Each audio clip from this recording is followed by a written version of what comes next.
Hello everybody, this is Chromical018, and this is going to be my thoughts and recap for Blue Exorcist Season 2, Episode 9. Oh boy. Some stuff happens in this episode, but we'll get to what's interesting and what part of the continuity issue between Season 1 and Season 2 in a bit. Yeah. Koro goes into his big form, and Rin and Ryuji ride him as they head into the actual depths of the Impure King, which is for some strange reason in the form of a castle. I don't know. But every time they land on it, it starts trying to attack them. So yeah, it's going to be hard for them to find a safe spot to do this. Anyway, let's see. What's going on in this episode? Dang it, I just checked the episode and I can't remember a bunch of the stuff that happens. The miasma starts, getting bigger and bigger. Looks like it's gonna pop at this point. Wait, what did I say? Spore or miasma? I think it said spore, but yeah, the big spore sac is getting bigger and bigger and bigger, and it could essentially pop at any time. Some of the Impure King ends up getting down to where Toto and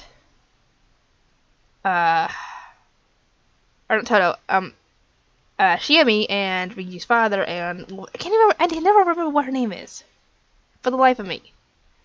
Gets down to where they are and ends up grabbing her, not Shiemi, the other girl.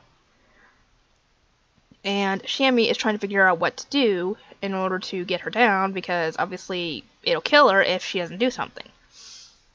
She draws some of her blood and tries to make the sign that she used to summon Ni, and tries to summon Ni, and she actually, after a bit, she actually manages to summon not only him, but a ton of them. And they start working on not only getting her down, but trying to carry Ryuji's father out of there, because they can't lift him. Sadly, the moss that they put on the miasma isn't near enough to get him down. To get her down, so Shiemi tries climbing up there to get her down herself. But it's not enough. So the other girl tries to summon her familiars as well to also help carry the guy out, because that's essentially what's important at this point, is to get him out. Because she doesn't really care about her own safety at this point. Even though she keeps on telling Shiemi, you need to get out of here, and Shiemi doesn't listen. She ain't gonna leave her behind. And while all this is going on, Konokomaru and Shima end up running into some of it as well.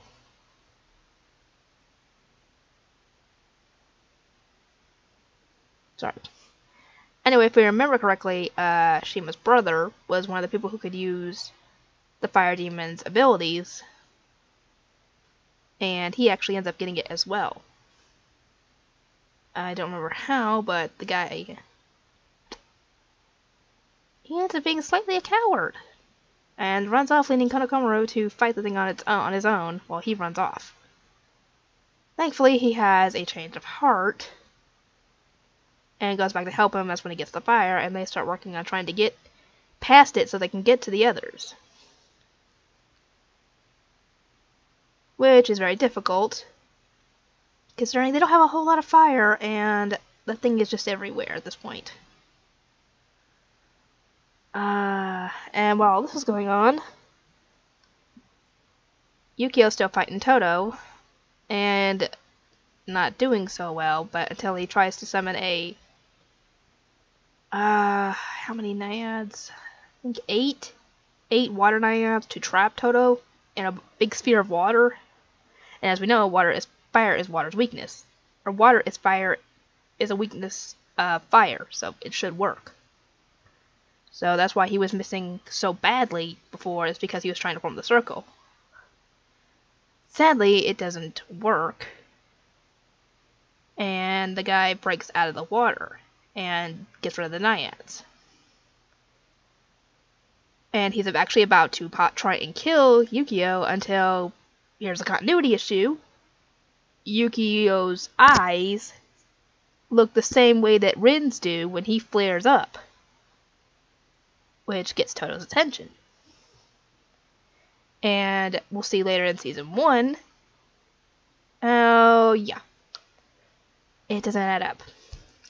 Or it's out of order, is what I should say. But thankfully, Yukio gets some help with some of the other exorcists popping up and helping to try and help take Toto down, which is good. And that's actually how the episode ends. I'm going to try and finish season 2 today, at the very least. And then maybe get some of Snow White with the red hair up as well. And I will see you guys next time.